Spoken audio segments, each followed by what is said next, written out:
Welcome to the channel. We're finally here with a new Heroes banner, and if this isn't Engage, I don't know what Intelligent Systems is thinking anymore. I am going to be completely baffled if this is not Engage. It has to be Engage, right?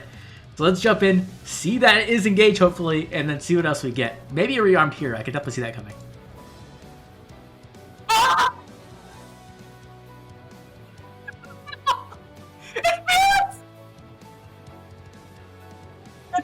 Felix! Oh, I just broke my mic. I broke my mic again. Oh, my mic just went completely dead. I just killed it. I screamed so hard. Oh, I gotta take a breath. Oh my gosh, Felix is actually in the game. Holy crap, I knew that wasn't Engaged the second I did. I don't like the art here though. His face looks really weird, like angular. Like, I don't know. Like, it does not look right. But who cares? Felix is in the game.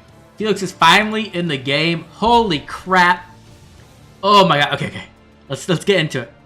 I don't see any preference skill, which I guess is to be expected, but it's a bit sad for me. Okay, so let's just summarize Lone Wolf. Lone Wolf, this is a very weird weapon, so hopefully I don't get this wrong, but we have Slaying, and then if Felix's HP is greater than or equal to 25% at the start of the turn or at the start of combat, he's going to get two different effects. He's either going to get -2 special cooldown at the beginning of the turn, so that will pretty much just charge up godlike reflexes for him, and then if his HP was greater than or equal to 25% at the beginning of combat, after combat, if his special cooldown count is -1 out of his maximum value. So if it's at 2, I believe. No, if it's at 1, then it will do -1 on it. So it's like kind of like a special spiral, right? Then if he's greater than or equal to 25%, he gets plus $5 stats. Pretty standard. He gets 30% damage reduction, which does work with AoE, so that's pretty nice. And then also, if he's not adjacent to any ally, so if he's solo, he inflicts attack speed and defense -5 on the foe during combat. So how does this weapon really work? It seems like Felix is trying to be a god sword, right? He's trying to be one of those units, kind of like a Lear or Lucia, right? But the thing that he has over those is special cooldown. That's what his big gimmick is going to be. He's going to be able to have a really easy time charging up godlike reflexes, keeping it charged at all times, and then you could even use this with other specials too, right? Like you could use this with Gale Force, because it doesn't have any kind of condition for it being like a combat special. So this could be used with Gale Force or even bigger specials, which could be really cool. And he's also just getting a ton of stats, so he's going to be pretty quick, right? Because you have his base stat line, and then you also have plus $5 speed and then inflicting -5. So you're kind of getting almost plus $10 stats here. Almost, not exactly. Okay, then we have godlike reflexes, just, you know, obviously going to be a very good special for him, getting him that non-pierceable damage reduction. Attack speed finish 4, probably going to be his best A skill you could possibly get for him, right? Because it's going to be giving him that speed, the true damage, and the healing to keep him alive. Then we have a new skill, Attack Speed Bulwark, which I did expect to show up eventually.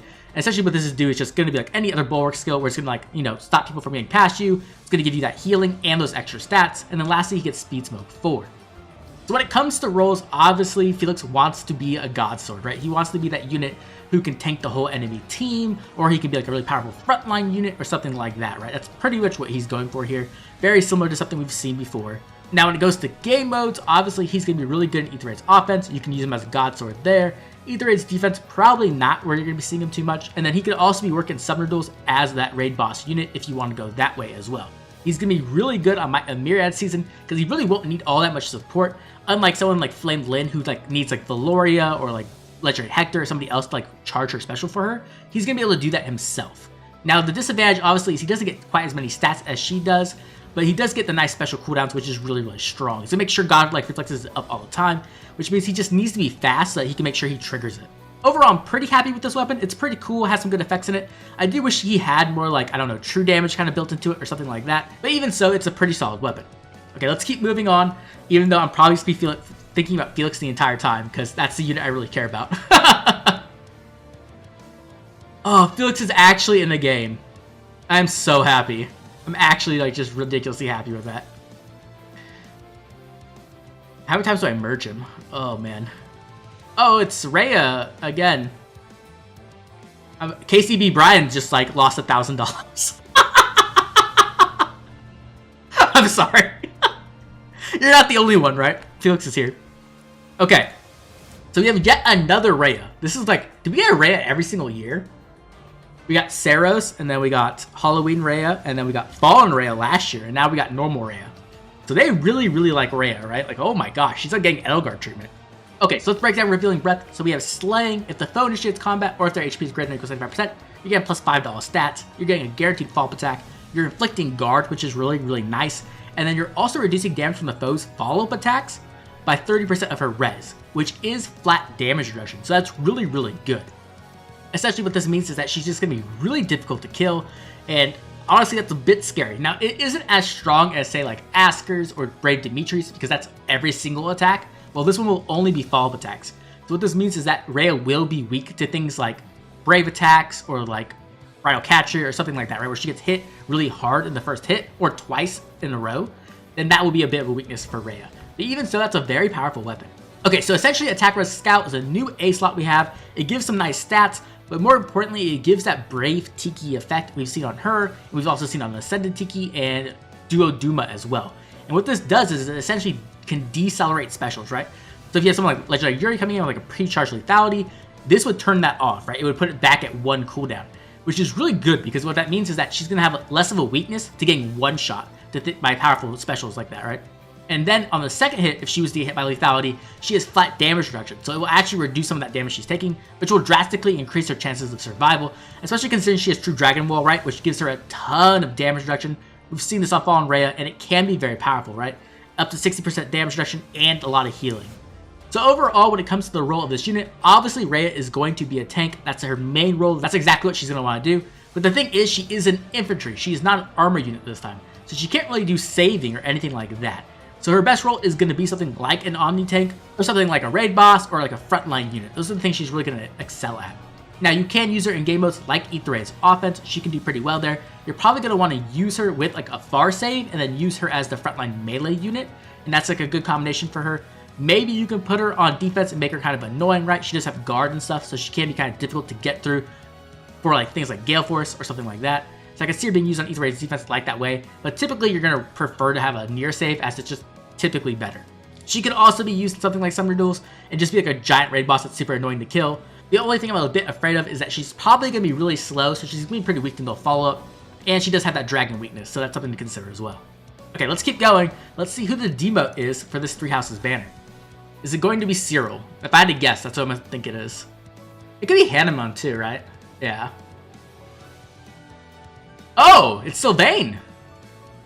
How do I feel about Sylvain being the demote? I don't really like that, to be honest. He's an axe cav too. Like, he has a weapon. Like, he has a weapon in game, like a legendary weapon. Why would you not give him that? That kind of sucks. Okay, well, here's Sylvain. He has Allied Axe, grants attack and defense +4 to allies within 2 spaces during combat. If unit is within 2 spaces of an ally, grants attack defense +4 to unit during combat. So this is essentially like joint drive attack defense, like, right? Like 4 or something like that. It's gonna be okay. You could use that, like, maybe on Aetheray's defense to, like, give some more stats if you're, like, using a support unit. But honestly, it's not that great. It's not amazing. Attack defense catch 3 fodder is cool, but we already had ways to get that, so it's not that big of a deal either. I'm honestly a bit disappointed to see Sylvain just be the demote here. Even though you can obviously give him the Arcane Axe and make him probably pretty good. Man, I really thought it was going to be Cyril. Like, I was like almost absolutely sure. Because it just made sense, right? There's Sylvain. So we're kind of doing like a Blue Lions. So who... Okay, here's a new rearmed hero. Who is going to be the Blue Lions rearmed hero? Ingrid. What? Okay. Her art looks really good, I won't lie. It's a 3 Hopes Ingrid, too. Interesting. This one's 3 Hopes. I don't know how I feel about this, Greg, because Ingrid already has, like, what? Her base version and an ult already. They could have shown some love. Like, why didn't they show to do some love, right? That would have been cool. Also, wait. We have another rearmed lance. This is our first time getting a new rearmed hero, or a second rearmed weapon of the same type. Huh. Wow. I see a lot of skills here. Okay, before we jump into this is interesting because I did say this might happen, right? My very first rearmed tier list, I talked about how there's a possibility that we get multiple versions of the same weapon type as an arcane weapon, and that you might not want to use it on specific units because other ones might be better for them. So that might be the situation right here. So this is going to be pretty interesting. I am a bit disappointed that we haven't gotten the dagger or 2 of the tomes yet, or even like a staff, right? And they're already doing lance.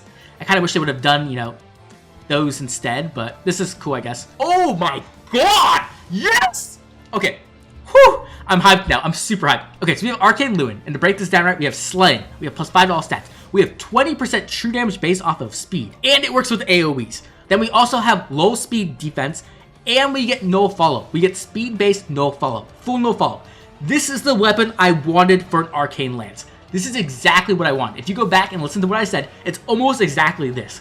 I am so super hyped now. Oh my god, I am so glad. I almost gave Nephany the Arcane Lance from Alfred, but I decided not to, and I decided to wait, and now I'm getting like rewarded essentially, because this is exactly what I want for Nephany. Oh, she's gonna be so good. Holy crap, I'm excited. Okay, let's go down. Let's check out her preference A skill, Knightly Devotion. Okay, so we have Knightly Devotion. It's Canto Run +1. It's +8 to all stats if she initiates combat or is within 2 space of an ally. She gets to neutralize her penalties, which is pretty cool, and she gets 7 HP after combat. This isn't bad. This is a pretty solid A skill. Now, is it like top tier, ridiculously broken? No, I don't think so. But it is good, right? It's giving her Canto, which is really cool, even though it isn't an A slot. She's getting the stats she needs. She's getting some penalty neutralization and some healing. So, like, honestly, a very solid A skill, and I think it will help her like stand out compared to other people using this weapon. Now, let's check out the new B skill, Guard Bearing 4. And I'm really hoping this is good because flyers need a good B skill. Wow. Okay. So we have Guard Bearing 4. You're getting stats, right? You're getting speed and defense -4. And then you're getting damage reduction, and it's not a stat check. It's based off what combat you've been into, right?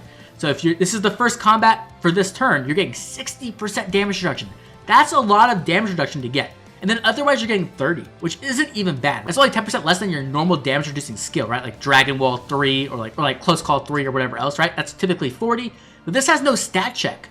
So this is actually really good. So even if you run into a unit who is faster than you, you still get this damage reduction, which is really, really nice. And it also works against AoEs.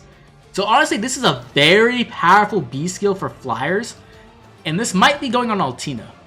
I might put this on Altina just for fun. I don't know. Vantage is probably still better, but like, whew, this is nice. Oh my gosh. Let's talk about Ingrid's roles, right? So as her roles, Ingrid can be a very powerful nuke. She can be a very powerful Gale Forcer, right? She has special cooldown and no follow-up, which is really good. And she's kind of even tanky, right? She gets a ton of free stats. She gets NFU, she gets healing, and the Guard Bearing is going to give her a ton of damage reduction, which is going to make her difficult to take down. Now, when it comes to game modes, I think, you know, you can use her on Ether Raid's offense very easily as a Gale Force. I think that's going to be her best role. You could try to use her as like a frontline alongside like a Far Save, and she could probably do decently well, but I don't know if that's going to be her best position, right? And when it comes to Summoner Duels, I probably wouldn't see this unit being used in Summoner Duels. Like, maybe you could probably make her work, right? But like, I don't think like she like specializes in any certain way that will make her stand out a ton. Either way though, this Ingrid looks amazing and so powerful, and this Arcane Lance is so good. Like, I love this. This is probably my favorite Arcane weapon we've gotten. I think this is actually better than the sword. Like, no joke. I think this is just top tier good. Okay, and then finally, the GHB we're going to be getting is Cornelia, which is really cool because she's like one of the main villains of Blue Lions, right? Very unique to that route where you really get to see her like antagonize the Blue Lions, right? It's really nice. So I'm actually pretty happy with that. I would have liked Rodrigue also. I think that would have been a really good choice, but I'm fine with Cornelia. That's a great choice also. Okay, let's move on to the final question. Should you pull? And the answer is yes. Of course you're going to pull, right? Felix is on this banner. If you don't pull, what's wrong with you, right? You have to pull. It's Felix. No, okay, I'm kidding. I'm kind of kidding. I'm honestly going to go pretty hard on this. I think Felix is like amazing. He looks like a very solid God Sword. And Arcane Lewin looks ridiculous. Like, that is like one of the best Arcane weapons we've ever gotten. So some pros for pulling obviously are, if these are your favorite characters, you should definitely be pulling because they're going to be very good. And if you enjoy a fast, speedy lance, this is the weapon you want to go for, right? Now, I know it's kind of probably feels bad because you might have already gave like the Arcane Lance from Alfred to them.